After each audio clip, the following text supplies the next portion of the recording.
आज के रन का फंडा के एपिसोड में हम काफी कुछ डिस्कस करने वाले, तो काफी इंपॉर्टेंट एपिसोड है। चलिए शुरू करते हैं। सबसे पहले बात करते हैं एक आईपीओ से जो इसी वीक ओपन होने वाला है, जिसका डिटेल में डिस्कशन कर लेंगे सारे इंपॉर्टेंट पॉइंटर से रिलेटेड। आईपीओ का नाम है ओसवाल पंप्स लिमिटेड। 2003 में कंपनी इनकॉर्पोरेट हुई थी। कंपनी मैन्युफैक्चर करती है और डिस्ट्रीब्यूट करती है पंप्स को, और सिर्फ एक सेगमेंट में फोकस नहीं है, डिफरेंट कैटेगरीज में, डिफरेंट सेगमेंट्स में, डिफरेंट इंडस्ट्रीज में अपने पंप्स को प्रोवाइड करती है। 2024 में कंपनी को एक बड़ा ऑर्डर मिला था 26,000 से भी ऊपर सोलर पंप्स का, जो मिला था पीएम कुसुम स्कीम के अंडर। जैसे ये ऑर्डर मिला था, इसके बाद कंपनी का काइंड ऑफ टर्न अराउंड होगा सारे फाइनेंशियल्स में। जो हम फाइनेंशियल्स में देखेंगे तो वहां पे हमें नजर आएगा। आईपीओ ओपन होगा 13 से लेके 17 के बीच में। अलॉटमेंट डिसाइड होगा 18th को, और रिफंड मिलने की एक्सपेक्टेशन है 19th, या फिर आपको शेयर्स मिल जाएंगे 19th को। टेंटेटिव लिस्टिंग की डेट है नेक्स्ट वीक फ्राइडे, यानी कि 20th ऑफ जून। रिटेल में मिनिमम 24 शेयर्स के लिए अप्लाई करना पड़ेगा, जो एक लॉट हो जाएगा 14,736 रुपीज का एक लॉट होगा। एचएनआई स्मॉल कैटेगरी में मिनिमम 14 लॉट्स और एचएनआई बिग कैटेगरी में मिनिमम 68 लॉट्स के लिए अप्लाई करना पड़ेगा। एनएसई बीएसई दोनों पे लिस्टिंग है। 1387 करोड़ का टोटल आईपीओ का साइज है। 890 करोड़ है फ्रेश इशू, बैलेंस है ऑफर फॉर सेल। अगर हम बात करें ऑब्जेक्ट ऑफ इश्यू की, तो इंपॉर्टेंट है देखना कि कुछ कैपिटल एक्सपेंडिचर करना चाहती है, इन्वेस्टमेंट करना चाह रही है अपनी सब्सिडीज में, कुछ प्रीपेमेंट ऑफ लोन्स करना चाह रही है, अगेन कुछ इन्वेस्टमेंट करना चाहती है अपनी दूसरी सोलर बेस्ड सब्सिडीज में एंड जनरल कॉर्पोरेट पर्पस। देखिए, इन्वेस्टमेंट ऑब्जेक्टिव ना, मुझे एक दिक्कत है, जो कंपनी ने पैसा रेज किया है उस पैसे का कोई भी पार्ट कंपनी खुद के एक्सपेंशन में रेयरली यूज कर रही है। अरे भैया, मैंने इस सब्सिडी को दे दिया, लोन पे कर दिया, तो ऐसा ऑब्जेक्टिव हमें यहां पे देखने को मिल रहा है। यूजुअली जब कोई ऑब्जेक्टिव होता है डायरेक्टली एक्सपेंशन से रिलेटेड, वो मुझे ज्यादा पसंद आता है पर्सनली। अगर हम फाइनेंशियल्स की बात करें तो टोटल एसेट्स अचानक से देखोगे 2024 के 9 महीने में बड़ा जंप मार के 1000 करोड़ पे पहुंच गए। रेवेन्यू भी 360 करोड़ से 1000 करोड़ को क्रॉस कर गया है। प्रॉफिट आफ्टर टैक्स 16 करोड़ का चल रहा था 2022 में, 2024 तक ये 16 करोड़ का बढ़ते बढ़ते 97 करोड़ से पहुंचा था, और फिर अगले 9 महीने में सीधा 200 करोड़ को क्रॉस कर गया था। इंपॉर्टेंट यहां पे क्वेश्चन क्या है, अगर आप कोई सा भी फाइनेंशियल्स का रेशियो निकाल के देखोगे 2024 9 महीने के रिपोर्टेड नंबर के बेसिस पे, आपको लगेगा कंपनी बहुत रीजनेबल है। 2023-24 मतलब प्रीवियस ईयर का डेटा देखोगे तो आपको लगेगा कंपनी बहुत महंगी है। तो यहां पे इंपॉर्टेंट क्वेश्चन ये है कि ये जो कंपनी का 2024 में एबनॉर्मली हाई प्रॉफिट इंक्रीज हुआ है बिकॉज कंपनी को एक पीएम की स्कीम के अंडर बड़ा ऑर्डर मिल गया था, क्या ये सस्टेनेबल है या नहीं? इसके रिलेटेड तो आंसर हमें प्रोबेबली मैनेजमेंट के इंटरव्यूज में, मैनेजमेंट के डिस्कशन में पता चलेगा, पर इस पॉइंट को ध्यान रखना जरूरी है, क्योंकि अगर आप लेटेस्ट फाइनेंशियल्स के बेसिस पे कंपनी का पी रेशियो निकाल के देखोगे तो 24 का निकलेगा, ईपीएस 25 का निकलेगा। दोनों ठीक लगते हैं एज कंपेयर टू पीयर्स भी, पर अगर आप पिछले साल का पी रेशियो निकाल के देखोगे तो 70 का है पी रेशियो। इंपॉर्टेंट पॉइंट था आपको बताना, तो मैंने आपको बता दिया। डेट टू इक्विटी रेशियो में डेट काफी रीजनेबल है बिकॉज लेटेस्ट फाइनेंशियल्स काफी इंक्रीज हो रखे हैं। पैट मार्जिन 12% का है। नेक्स्ट अगर हम बात करते हैं कंपनी के इमीडिएट कॉम्पिटिटर्स की, उनसे पी रेशियो निकालने की कोशिश करते हैं। देखिए, हमें पी कंपैरिजन के लिए पी रेशियोस तो चाहिएगा। तो सबसे पहला कंपनी का कॉम्पिटिटर निकल के आता है किर्लोस्कर ब्रदर, जिसका पी रेशियो है 41 का। शक्ति पंप्स पी रेशियो है 66 का।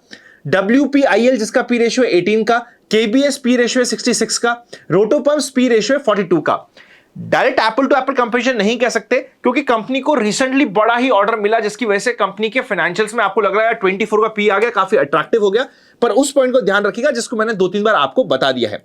ओवरऑल अगर हम नंबर ऑफ एप्लीकेशंस की बात करते हैं, रिटेल कैटेगरी में 3,29,512 एप्लीकेशन आती है। Retail category one time over subscribe हो जाएगी।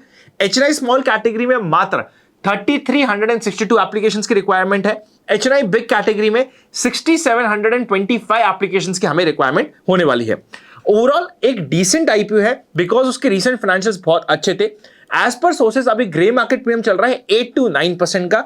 इंपॉर्टेंट होगा जो मार्केट ने, देखिए इसका कंक्लूजन आपको बता देता हूं उससे पहले, अगर आपके पास डीमैट अकाउंट नहीं है तो डिस्क्रिप्शन में लिंक मिल जाएगा। इंपॉर्टेंट क्या है अभी का कंक्लूजन, अगर मार्केट 25,000 के ऊपर सस्टेन करता है तो यहां पे इस आईपीओ में अच्छे रिस्पॉन्स आने की एक्सपेक्टेशंस है, जिसमें इवन आफ्टर नोइंग की कंपनी का वैल्यूएशन थोड़ा सा ऑन द रिच साइड हो सकता है पिछले साल के डेटा को देखते हुए, बट बिकॉज मेरी पर्सनल स्ट्रैटेजी हमेशा लिस्टिंग इनके ऊपर रहती है, तो उस चीज को ध्यान में रखते हुए इस आईपीओ में हम कंसीडर कर पाएंगे, प्रोवाइडेड इसकी जो एंकर बुक आती है उस पर नोटिस करना है। सब्सक्रिप्शन कैसा आता है सेकंड डे तक, उसको ध्यान में रख के ही हमारा डिसीजन बनना होगा।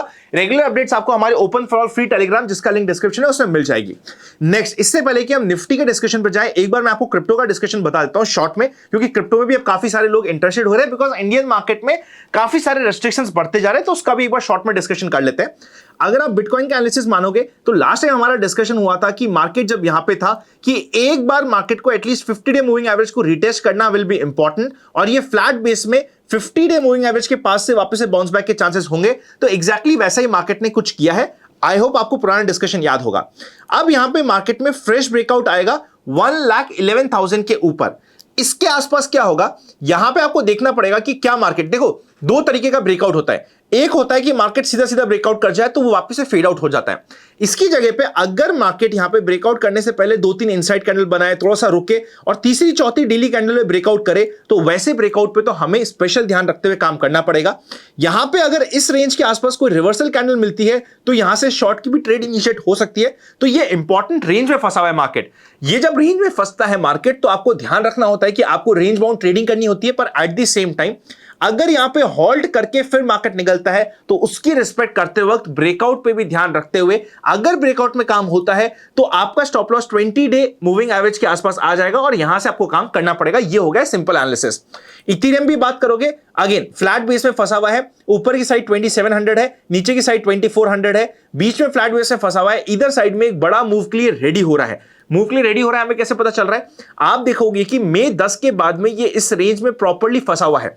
मार्केट हमेशा एक्सपेंशन और कॉन्ट्रैक्शन करता है, अभी कॉन्ट्रैक्शन कर रहा है, अच्छा है। अगर यहां पे 15-20 दिन 10 दिन और कॉन्ट्रैक्शन कर दे तो इतना ही बड़े मूवमेंट की आपको एक्सपेक्टेशंस होनी चाहिए। और क्रिप्टो में काम करने के लिए मैं यूज करता हूं डेल्टा एक्सचेंज इंडिया को, जैसे मैंने आपको पहले ही बताया, लिंक आपको डिस्क्रिप्शन में मिल जाएगा। डिस्क्रिप्शन में जाकर आप डेल्टा एक्सचेंज इंडिया में काम कर सकते हो। यहां पे आप चाहो उसमें काम कर सकते हो, आप चाहो तो फ्यूचर्स में, ऑप्शंस में, बिटकॉइन में फॉर एग्जांपल अगर आप चेकआउट करोगे तो आपको 200 गुना तक का लेवरेज मिल जाता है। ऑल्दो मैं हमेशा रिकमेंड करता हूं कि आपको 5 से 10 गुना से ऊपर लेवरेज नहीं लेना चाहिए। और अगर क्रिप्टो में ट्रेडिंग करनी है तो आई ऑलवेज रिकमेंड पर्सनली कि आपको पोजीशन करना चाहिए काम, मतलब इंट्राडे का काम यहां पे, because compare to Indian stock market थोड़ी सी ब्रोकरेज हाई रहती है, इसीलिए पोजिशनल ट्रेड करेंगे तभी हमें यहां पे ज्यादा बेनिफिट होगा। तो इसलिए आपने देखा होगा मैं हमेशा थोड़ा सा पोजीशन की बात करता हूं कि पोजिशनली यहां पे क्या इंपॉर्टेंट है। पोजिशनली फॉर एग्जांपल बिटकॉइन में ये एक इंपॉर्टेंट सपोर्ट था, यहीं से बाउंस बैक आया तो एक लंबे आपने 10,000 पॉइंट का यहां पे आपको बाउंस बैक मिलता है। तो एटलीस्ट 8 से 10% की मूव की मैं यहां पे बात करता हूं, बिकॉज आई फील बड़ा पैसा कमाने के लिए आपको पोजिशनली काम करना पड़ेगा क्रिप्टोज में। डेल्टा एक्सचेंज इंडिया का लिंक डिस्क्रिप्शन में, नीचे एक फॉर्म भी दे रखा है, हमारे लिंक से अगर आपने अकाउंट खुला है तो उस फॉर्म को जाके भर दीजिएगा। हमारी टीम विद इन 10 डेज आपको एक प्राइवेट स्पेशल चैनल पे, जहां पे हम कुछ एडिशनल डिटेल्स आपको सिखा सकते हैं, उसका एक्सेस आपको दे देगी। आइए अब सीधा इंडियन मार्केट की बात कर लेते हैं और निफ्टी को डिस्कस कर लेते हैं। देखिए निफ्टी में हो क्या रहा है, अभी हर किसी को ये विश्वास हो गया है भैया हम ऊपर जा रहे हैं। बस इस ऊपर जाते वक्त आपको ये ध्यान रखना पड़ेगा 25,200 के ऊपर मार्केट में फ्रेश ब्रेकआउट आता है। ये मार्केट के लिए अगेन निफ्टी भी फ्लैट बेस में फंसा हुआ है, अब कुछ नहीं कर सकते। निफ्टी का फ्लैट बेस कहां बना हुआ है, 24,500 से लेके 25,200, ये 700-800 पॉइंट की रेंज में मार्केट एक लंबे समय से रुका हुआ है। अब इधर साइड यहां पे जब भी मूव आएगा एक बार हमें अटेम्प्ट करना पड़ेगा। अगर मूव आने के बाद ये वापस से अंदर आएगा तो रिवर्सल ट्रेड के लिए भी प्लान करना पड़ेगा। ये दो ट्रेड में से एक ट्रेड आपको बड़ी मिलने की एक्सपेक्टेशंस होती है, ये हमारी डेमो स्टडी बोलती है, प्राइस एक्शन बोलता है। आई होप ये लाइन आपको समझ आ गई होगी, नहीं आई होगी तो एक बार वापस से देख लीजिएगा, आप समझ जाओगे कि मैं क्या कहने की कोशिश कर रहा हूं। मेरे पास कुछ कमेंट भी आए, अनंत आप अनंत का फंडा रेगुलरली क्यों नहीं बना रहे। यार देखिए सबसे पहले तो ना अब मैं बहुत ज्यादा यहां पे नहीं बना सकता हूं due to compliance reasons. More than that यहां पे अगर आप चेकआउट करोगे ना, जब मार्केट फ्लैट बेस में फंसा है ना, तब इसमें हमारे पास करने के लिए कुछ है नहीं। मैं अननेसेसरी बात करूं सेम डे कि यार भैया यहां पे देखो ऑप्शन सेलिंग कर सकते हो, थोड़ा सा आप यहां पे प्रीमियम मीटिंग का काम चलेगा, फ्रेश ब्रेकआउट होगा तभी यहां पे मूव आएगा, वरना आपको रिट्रेसमेंट के लिए वेट करना पड़ेगा। फ्रेश ब्रेकआउट को अंडर एस्टिमेट नहीं करना है, बिकॉज यहां पे थोड़ी सी हॉल्टिंग कैंडल आ गई है। So these are basic rules जो अब हमारे सामने है। जब तक कोई इंपॉर्टेंट पॉइंट ऑफ चेंज नहीं आएगा, रैंडमली डिस्कशन का कोई सेंस बनता नहीं है। बैंक निफ्टी में बात करें तो इंपॉर्टेंट है कि ब्रेकआउट के बाद कल इसके ऊपर 2.5 दिन का फंडा लग रहा है, तो अगर कल गैप डाउन होता है तो इंपॉर्टेंट 2.5 दिन के फंडे के लिए यहां पे हमारी स्टडी हो सकती है। यहां पे आपके लिए 20 डे मूविंग एवरेज की लाइन, आपकी लाइन ऑफ कंट्रोल लगी रहेगी। अभी रफली 55,500 के आसपास आपकी लाइन ऑफ कंट्रोल है, मैं वहीं पे आपकी जाके इंपॉर्टेंट लेवल लगा देता हूं। इसके ऊपर हमें बायस पॉजिटिव रखना है, इसके नीचे हमें वापस से एक्स्ट्रा कॉशियस हो जाना है, सिंपल है। आज मार्केट करेक्ट हुआ पर विक्स भी at the same time correct हुआ। मतलब यह है कि लोगों में जो फियर है मार्केट को लेके वो खत्म हो रहा है। जब मार्केट को लेके फियर बहुत ज्यादा खत्म हो जाता है, सपोज करते हैं विक्स हमारा 12 के नीचे चले जाता है, तब तो मैं कहूंगा आपको कि मार्केट एक बड़े फॉल के लिए 1000-1500 पॉइंट के रेडी हो रहा है। इंपॉर्टेंट है ये समझना। जरूरत पड़े तो मुझे कमेंट कर दीजिएगा यस, अगर आप बोलोगे तो इस पॉइंट के ऊपर साइकोलॉजिकली किस तरीके से काम होता है आपको बताने की कोशिश करेंगे।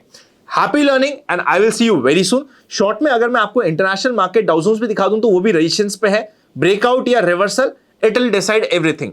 सो हर एक मार्केट जब हम देखते हैं ना, चाहे वो क्रिप्टो हो गया, इंडियन मार्केट हो गया, यूएस मार्केट हो गया, सब कुछ अपने एक इंपॉर्टेंट रेंज पे अटके हुए हैं। यहां से या तो लंबा रिवर्सल होगा तो तीनों में एक साथ होगा मोर ऑफन देन नॉट, या फिर ब्रेकआउट होगा और ब्रेकआउट भी मोर ऑफन देन नॉट, तीनों सिंक होके होगा। तो मार्केट अब अपने इंपॉर्टेंट पॉइंट ऑफ चेंज के पास है, इसलिए हमने ये आज डिस्कशन कर लिया है।